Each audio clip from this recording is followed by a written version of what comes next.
Good Hey, to see good you. to see you, buddy. I haven't spoke for a while. No, I know. But I keep saying that with everyone because, this year, okay, it's been a strange Yeah, one. this year is like a very strange year, huh? Yeah, yeah. Yeah. I wanted to talk today specifically because we've kind of got a hot 50 theme here. I wanted to talk about the people that are leading Entain into this new era. You Yeah. obviously took over in July, I think it was, Yes. and you've been building a new executive management team around you. Two Yes. of that team are in this year's Hot 50, COO Yes. Sandeep Tiku and also Corporate Affairs Director Gronya Hurst. Yes. Tell me a bit about their new roles and also about the rest of the executive team. Sure. Sure. So again, one thing I've been very lucky is to work with extremely strong people. And again, Entain wouldn't be able to be what it is today without the quality of the people we employ, and specifically also the strength of the management team. If you look backward, I mean, again, legacy GVC acquired Bwin Party. It was a big program. We executed in a good way. We took the best people or some of the talent within legacy GVC, talent from Bwin Party. Some of the people, I mean, Sandeep Tiko is used to be the CTO of old Bwin or legacy Bwin Party. We found him as a talent. Again, one of the things we do very well in this organization is we're finding a talent and we give them an opportunity to take even a further step forward and to prove themselves. I think this is what I like in the culture we created, right? If you are good and we identify you as a talent, we give you an opportunity to go even further. And Sandeep was a talent with that business. He did very well on integration, executing the technology and the product roadmap that we have within that business. In 2018, as you know, we acquired Lightbox Coral. We find some talent there as well. And again, our CFO, as example, Rob Woods, our chief of people, HR director, Simon Walleran. Again, they are Lightbox Coral people. Gronia was corporate affair and that business as well. And again, we got this talent. And again, we have a very interesting management team today with a lot of talent from people from, again, legacy GVC, Bwin Party, and Lightbox Coral, and external people like myself, right? I came from externally. Now I'm maintained clearly for the last 5 years, but it's really nice how we all came together. Sandeep is probably one of the best people I've seen in my whole career in Yeah, terms of his ability. just tell me a Yeah. little bit about his role because it's quite unusual for a chief technology officer to become a chief operating officer. What was the thinking? Yes, it's also unusual for someone with a technology background to become a CEO of a FTSE 100 company, right? Usually, you find a finance or a compliance guys or accountant running the business, and I think this is show you exactly the direction that we go as a business. We put technology in front of everything we do. I mean, I believe that we are actually more a tech business than a gambling business, right? So we are a technology business driving entertainment in the space of gambling, right? This is how I want to think about Entain. So we are a technology business. We run all of our technology. For me, today, technology is everything. Marketing is technology. Customer service is technology. Product is technology. Player protection is technology. Everything is technology. Trading is technology because today marketing is pretty much automated through marketing technology. CRM or customer service, customer relationship, it's most about the tech. You know, how do you manage the relationship with your customer, the segmentation. So everything is technology. So actually the way for us to, again, the relationship you create with your customers is technology. You want to better understand them, to personalize or tailor the offer to the customer. Player protection is technology because you want to understand who is the customer, who is his DNA, how much they afford to spend with you. They are in a good behavior or it started to become a bit harmful behavior. How do you do it? Through algorithm, through technology, because otherwise you cannot manage millions of customers who coming every month to your sites and you cannot know all of them personally. So you started doing it based on pattern, based on technology. So technology is in front of everything we do. And this is one of the reasons that we as a business, as Entain, we've been growing better than others because we have these all capabilities and it's all in-house. I mean, we own every touch point with our customers, and it's all of this data we own. Again, many other businesses, again, I mean, I don't know, Flutter, DraftKings, others, they own some technology, but they don't own all of it. We own all of it. So we have our own sport platform, we have our own casino platform, our bingo platform, our own poker platform. We own also the whole front end mobile platform, the CRM, the customer service platform, the marketing technology platform. So every touch point, the BI system clearly. So every touch point we have the customer, we actually own the data. And we have the data, we see the full view, and it gives us the ability to better understand our customer and drive better journeys, and therefore be more efficient on marketing, make sure that the customers stay longer with us, and drive better growth than our competitors. And this is what we've been showing for some time, that we're buying businesses, we improve their growth, and we create better relationship with our customers. And again, this is why for us, technology is so important. And someone like Sandeep, who understand the DNA of the business, he understand exactly how does the CRM works, how does the casino platform work, etc. I feel very comfortable to give him more responsibility to lead actually the entire operation. So Sandeep's responsibility today is an example. He's responsible clearly for the tech. He's responsible now for the products. He's responsible for the customer service. And he's responsible for the trading. In a way, you want to see it, that he's a COO. He has responsibility for the all shared services, which are provided to all of our brands, the Bwin brand, the BetMGM brands, the Ladbrokes Coral brands, etc. Right? So basically, as we continue through our journey, acquire businesses and plug them in to the platform, Sandeep is this platform to enable all of these businesses to continue and grow and be efficient, like BetMGM and like Bwin and like Ladbrokes Coral as an example, and like Gala Bingo, etc. Yeah. So bringing it back to the Hot 50, you featured in the Hot 50 4 times. That's more than anybody apart from your old colleague Rafi Ashkenazi from Playtech days. And now Robin Chabra this year is making his 4th appearance, actually. So GVC has had a few people that have featured more than once, including, of course, your old boss, Kenny Alexander. Tell me about what you've learned from working for Kenny that will help you sort of lead Entain into this new era. So Kenny was clearly a very important part of my professional career. In some way, he was a mentor in some things. I mean, clearly we were complementary to each other in quite a good way. He's a very smart, sharp businessman. I want to see myself also as a businessman, but much more execution focus, a guy who actually take a vision and make it happen. I'm also very good on creating vision, of course, as well. And I think we completed each other very, very well. And one thing I did learn from him as well, and this is one thing I give him a credit, how important it is to find the best talent in order for you to create this sustainable long-term business growth. I mean, one thing I say about Kenny, he would always look for the best person to do every role. He was obsessed with getting the best people. I mean, this is why I believe he got me. It wasn't cheap, but he managed to get me in. But again, he managed to get me in, and I think I did a great job. I became the CEO of the business, and he got strong people around him, and he managed to make it work. The other thing I learned from Kenny, which was probably quite good and important, is always have a plan B, right? He always has a plan B. And this is one thing that I learned from him as well, right? Always think 2-3 steps in advance and make sure that, again, if some things doesn't go in the way you thought, then how do you use your plan B as well? And from this perspective, it was very, very, was very smart. And I learned from him quite a lot from these 2 perspective things. Interesting.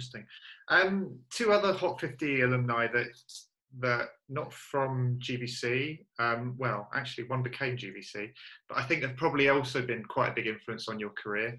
Karl Lever and More Wiser. I'm wondering if you had any thoughts on how they've influenced your rise.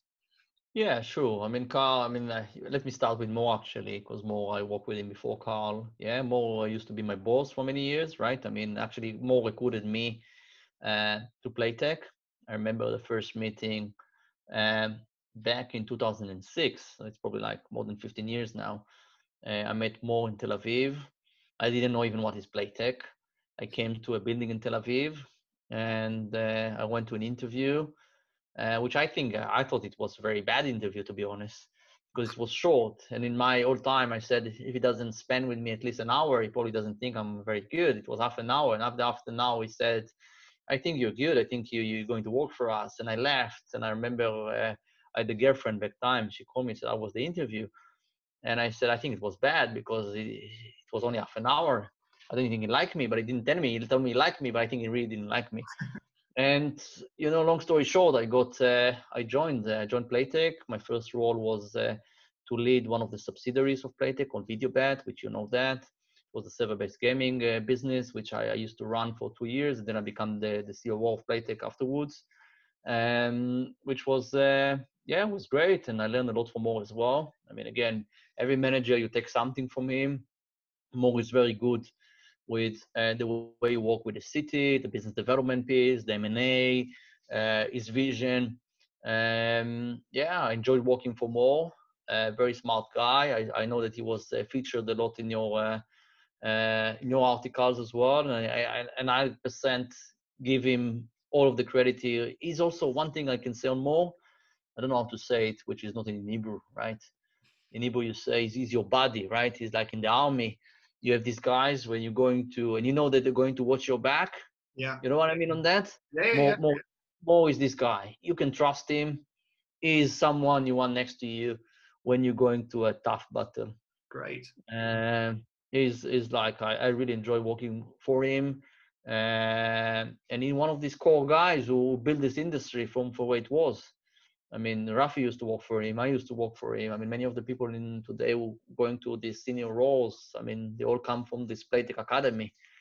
And Karl, I met Karl probably first time 2010, or maybe even before that, maybe 2010. He was a new CEO for Gala Coral. He came in to save that business.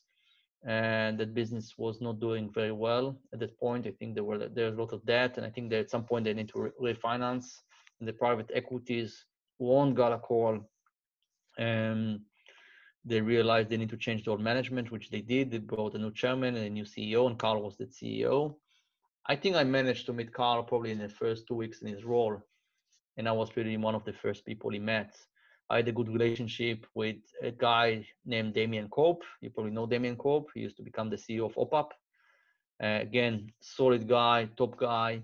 And I remember that when I spent time with Damien, he used to be the CIO of Gala Coral. We were chatting and we were saying, actually, if you give Playtech a chance, we can help Gala Coral to make a big difference into this business that Gala Coral was not in great shape at that point. I mean, the digital business was declining, the retail business was declining, and there was quite a big debt there. And I remember Damien introduced me to Karl as new CEO. I remember we had a few hours of meetings, and I think I managed to convince him that if you put a trust in Playtech and put a trust in me personally, then we will help Gala Coral to reverse that business and grow it. And I think, to be honest with Karl, he gave us this opportunity at that time, and we ran a big program, and we managed to put Gala Coral in a new platform stack, which from that point, the business, I think, made very well. And Karl did very well for himself. I really enjoy working for Karl. He's probably one of the best experienced managers I've seen in this industry. It was clearly that he's come as a heavyweight, a senior executive who did similar roles in the past in other industries. Very good negotiator, very good manager, very sharp. He would have no issue to go and speak on, the bonus system and how do you trigger bonus system and wagering requirements for players. He knew to drill down to these details. Yeah, very, very sharp guy, and I enjoy working with him. At some point, I ended up working for him as well, by the way. Yeah, I know. When I left Playtech, he was one of the first guys who gave me a call and said, "Do you want to come work for me?" And yeah, I ended up working for him, which was for a short period, less than a year. But I think it was an important year. I used to drive the omni-channel strategy, which I did sold him the whole concept of omni-channel as part of Playtech. And then I ended up running it within a Coral with the Coral Connect. and on the early stages to run the integration plan between Karl and Ladbrokes. And again, he's a very sharp guy, and I'm sure he will continue doing well. Yeah, and of course then joined GVC, and then GVC acquired Ladbrokes Coral, and funny how things turn The out. loop, the loop is Yeah. closing. Yeah, it's interesting. So let's bring it back to Entain though. Yeah. I've been asking people for their reflections on 2020 because it's been a really difficult year with the pandemic. Yeah. Give me your summary of this last year, I guess, as GVC. Yeah, so I mean, 2020 been clearly a big year with a lot of changes for everybody, right? I mean, I become CEO in 2020, so clearly a big change for me personally. Where probably if you ask me in January 2020, what will be your biggest challenge in 2020, I would say we still want to complete the Ladbrokes Core migration. Probably will be a big one for us, and continue grow the business and find another M&A target. This probably will be. We're now looking backward where we are in the 2020, and clearly this pandemic reshape everything. Everything is in the US is probably another thing which has happened very quickly as well. I would say that this year could have gone with the pandemic really bad for us, but again, back to where we started maybe this call, with the quality of people we have in this business and the way we all came together very quickly. I'm so proud in how we managed to take this big risk or big issue that we have in this pandemic, and almost turn it around and come out from this in a strong way. I remember the first call we have in March with pretty much our senior leadership team was saying there is clearly uncertainty what is going to go with pandemic. World else pretty much everything is going to a shutdown. We don't know how long it will take. We have 15,000 people working for us in the UK, in shops. It's going to be closed. Our number one priority would be we want to be all of us in this together. We want to make sure that our priority is we come out from it as strong as we came into it. Meaning, let's not leave anybody behind, and let's put it all together. And I think again, this was a strong message. One thing we didn't want to come out is we will lose some people on this process. And this is almost an objective we put in, and I'm very proud that we actually managed to put it together and make sure that not only we didn't lose anybody on this process in terms of we need to run some painful processes, but we actually come out very strong from it. And one thing I did learn from this is that I'm actually proud how people back up each other, etc. I mean, if you need someone, how do you say it in English? You need a good crisis to understand the quality of your people. And I think this is a good example. I mean, we needed a good crisis to really evaluate our capabilities, and our capabilities are phenomenal. And I see that how much we can trust each other, the quality of our people. You see also how many people top up their capabilities as well. It just show you that you don't need to sit and monitor everybody doing the job. You just need to give people a clear objective, trust them, and let them go and do whatever to do. And people are rising. So this is clearly, I mean, the other thing which clearly is very important is the US market. I think this year we demonstrated how the US, first the market demonstrated how important the US market is. And I think we demonstrated how it's important part of our vision. I mean, clearly with our partners, with MGM in the US, I think BetMGM it's a clear number 3 today in the US market, I think, but we also probably the fastest growing in the US as well. I think next year will be an interesting year. I think one of the objectives I put internally is to be a clear number 2 or even number 1 if we can. Where do you think if we fast forward to this time next year, what do you think the business in the US will look like? So we will be at least, I mean, we are live now in pretty much 11 states. I think by next year we'll be at least in 20 states, if not even 25. So let's say 20 states, I'm quite comfortable to say that we will be live.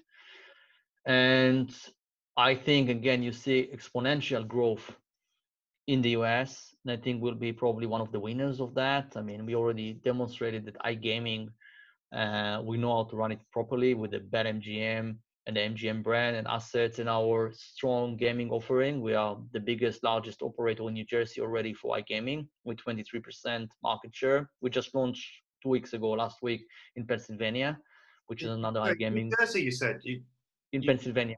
oh, okay, right, yeah. So we are the largest.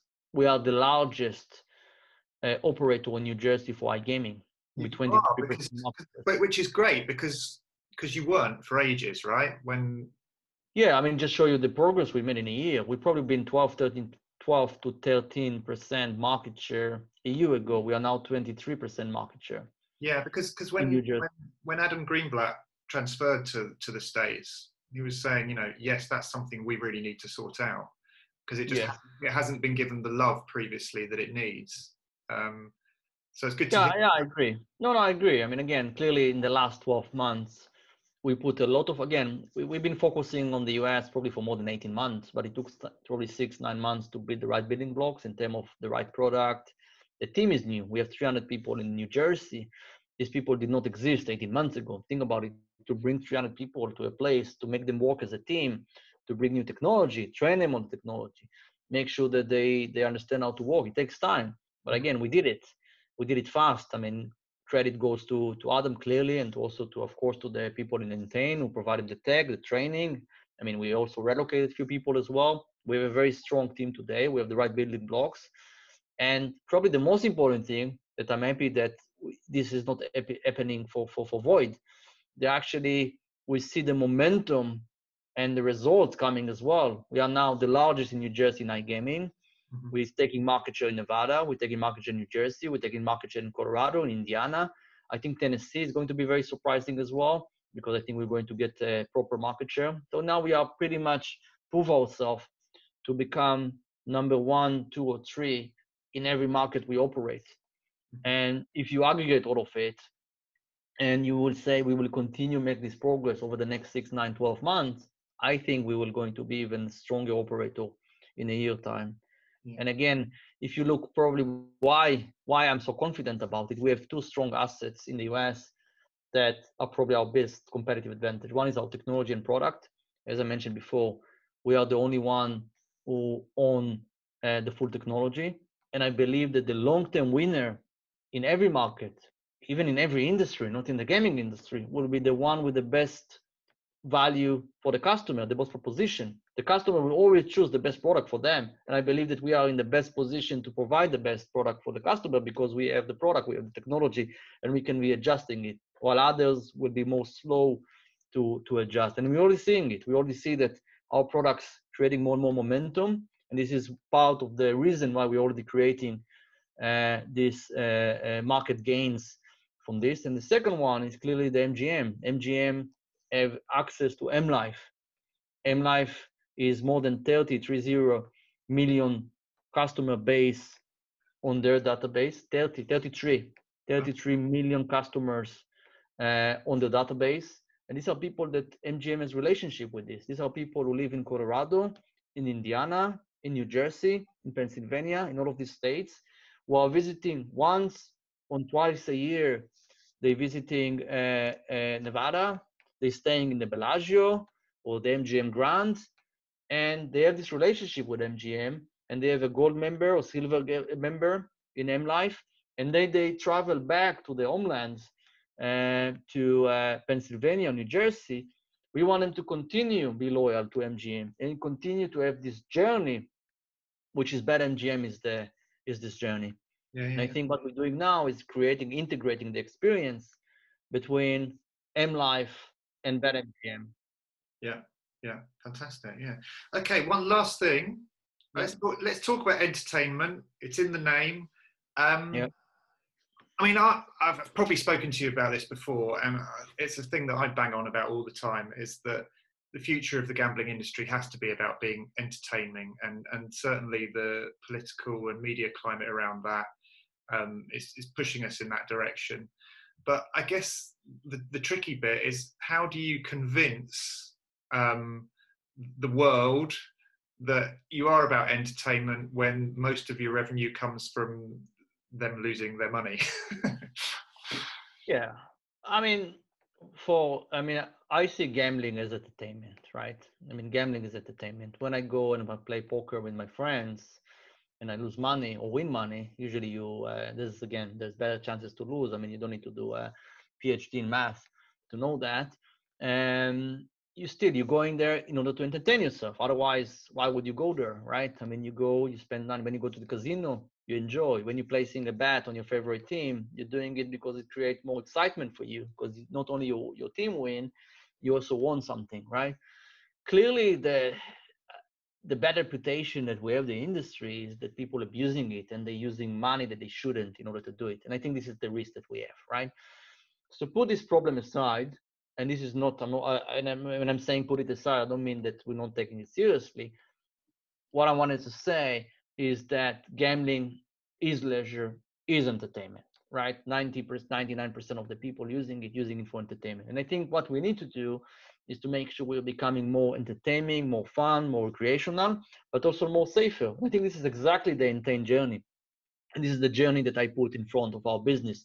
Two main pillars: sustainability and growth.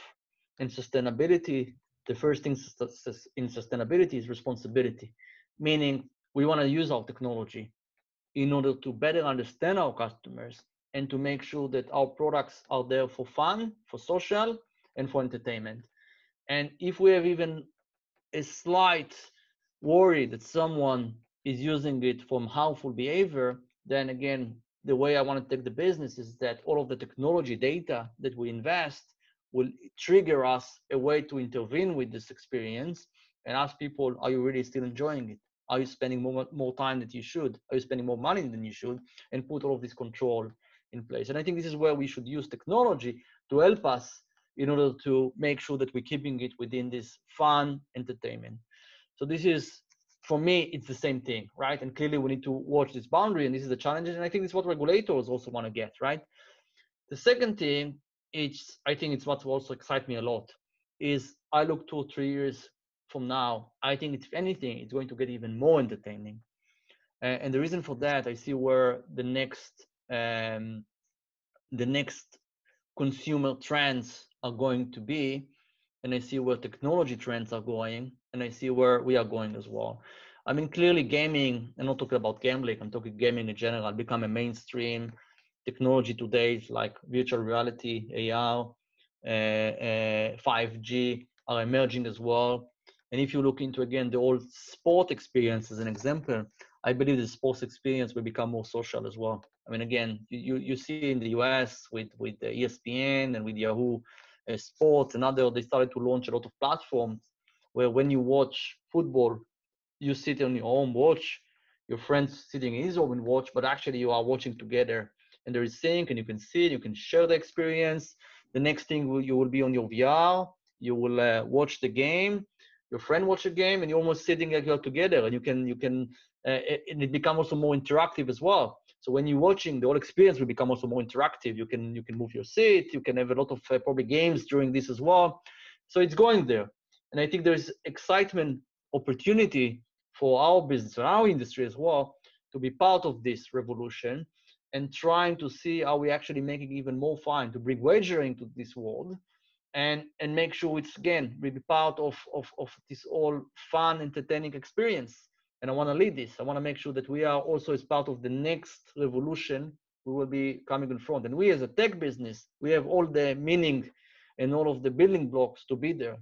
Yeah. It's about your company becoming the nexus of that entertainment, of that community, isn't it? That Exactly. enjoying the entertainment. Yeah, make it more casual, more community, more fun. And I'm not worried about opportunities. I mean, we have so many opportunities within the business. So I mean, back to the safety point. I mean, uh, for me, it's a no-brainer to say, even if we need to lose 100 million pound EBITDA to make sure that we are more strict on our protective measures, I'm doing it without hesitate. And the reason for that is that I know there is another billion EBITDA that we're going to get anyway in the next 4 or 5 years, because US, because new markets, because our core business is going anyway, and because we're also going to penetrate to new type of audiences, like I would just talk about it now. Mm-hmm. Yeah, brilliant, great. Shay, thank you very much. We should do it more. That We was, should that do was it more. good. And I'm always happy to chat with you. Yeah.